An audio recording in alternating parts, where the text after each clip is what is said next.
जम्मू कश्मीर से, जहां गांदरबल में आतंकी हमला हुआ है और इस हमले में एक डॉक्टर समेत 7 लोगों की मौत हो चुकी है। ताबड़तोड़ फायरिंग की गई है और सुरंग परियोजना की साइट पर आतंकी हमला किया गया। आतंकी हमले में 5 लोग घायल भी हुए हैं। सुरक्षा बलों के जवानों ने पूरे इलाके को घेर लिया है। वहां पर सर्च ऑपरेशन जारी है। बड़ा हमला यहां पर जम्मू कश्मीर के गांदरबल से खबर आई है, जहां पर एक डॉक्टर समेत 7 लोगों की मौत हो चुकी है। सुरंग परियोजना की साइट पर यह आतंकी हमला किया गया, जिसमें 5 लोग घायल हुए हैं। सुरक्षा बलों के जवानों ने अब पूरे इलाके की घेराबंदी कर ली है। वहां पर सर्च ऑपरेशन जारी है।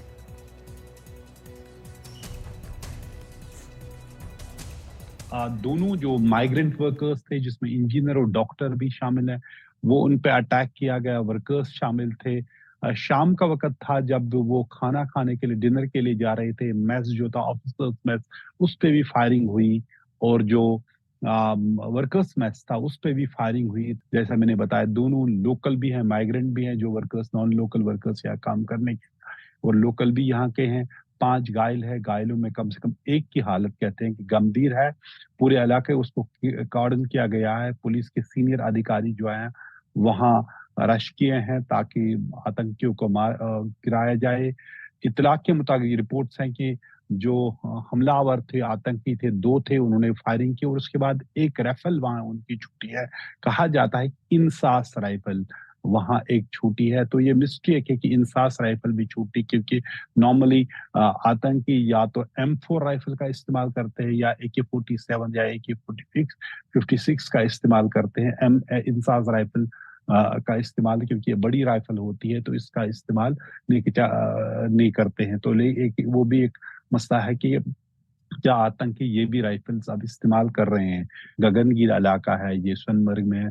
बज़ाहिर ये आतंक से बिल्कुल मुक्त था, लेकिन जब सब कुछ ठीक लग रहा था उसी वक्त ये बहुत ही बुरी घटना घटी है। सभी लोगों ने इसकी निंदा की है। मुख्यमंत्री उमर अब्दुल्ला ने इसको कंडम किया है।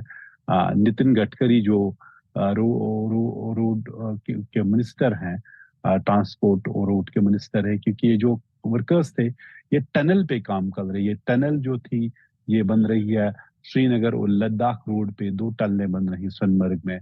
तो एक टनल पे एक प्राइवेट कंपनी के जो वर्कर्स थे, जिसमें एक डॉक्टर भी था, बाकी इंजीनियर भी थे, वर्कर्स थे भी, उन पे ये आतंकियों ने अंधाधुंध फायरिंग की। हमारे सहयोगी राजीव रंजन हमें ज़्यादा जानकारी इस पर देंगे। राजीव, सुरक्षा बलों का सर्च ऑपरेशन वहां पर जारी है, अब तक कुछ हाथ लगा उनके?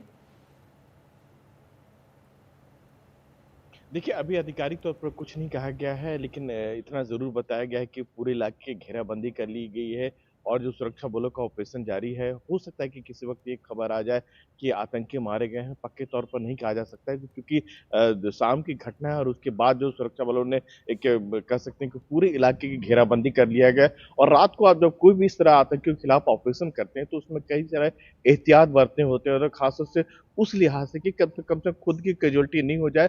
आतंकी को घेर लिया गया है, ऑपरेशन जारी है।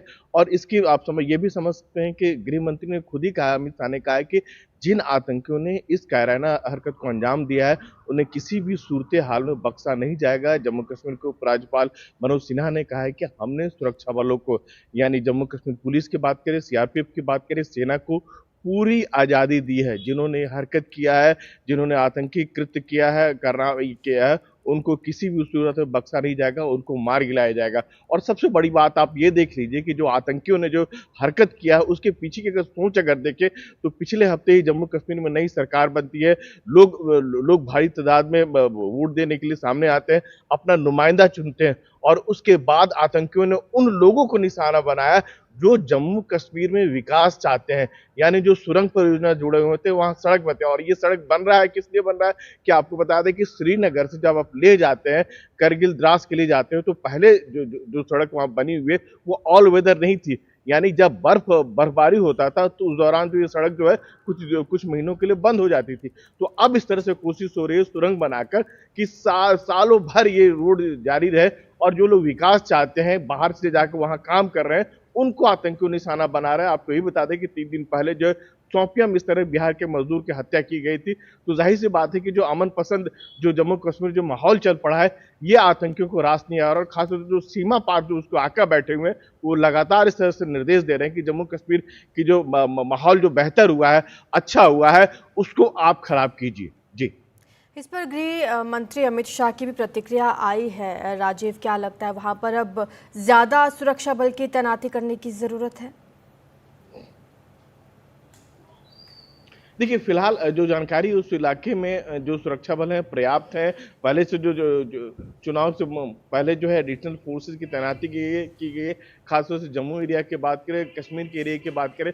लेकिन कई जगहों पर होता है कि आतंकी अपने प्रेजेंस शो करने के लिए, यानी जब हालात बेहतर हो जाते हैं, तो वहाँ पाकिस्तान की ओर से जो आतंकियों को आका बैठे वो निर्देश देते हैं कि आप कुछ ना कुछ कार्रवाई कीजिए। ऐसे जो होते हैं, एक सरप्राइज एलिमेंट होता है कि आप कहीं लोग बैठे हुए हैं, लोग काम कर रहे हैं, तो आप अंदाजा नहीं लगा सकते हैं कि इन लोगों को आतंकी निशाना बनाएंगे। जो सड़क बना रहे हैं, जो सुरंग बना रहे हैं, और आतंकी जो दम भरते हैं कि वो जम्मू कश्मीर के लोगों के लिए सब कुछ कर रहे हैं। वो समझते हैं कि आतंकी जो अमूमन सुरक्षा बलों को निशाना बनाते हैं, सेना को निशाना बनाते हैं, जम्मू कश्मीर पुलिस या सीआरपीएफ के लोगों को निशाना बनाते हैं।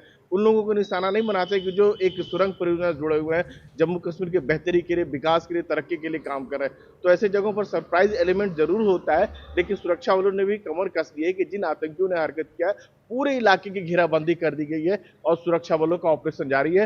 हो सकता है कि खबर ये भी आ जाए कि उन आतंकियों को मार गिराया गया है, क्योंकि रात का वक्त था, तो और ऑपरेशन में कई चीजें बताई नहीं जाती है। और लेकिन ये तय है कि सेना का ये कहना है कि जिन लोगों ने किया है उसे किसी बख्शा नहीं जाएगा, चाहे वो शोपियां की घटना हो और चाहे ये सोनवर की घटना हो।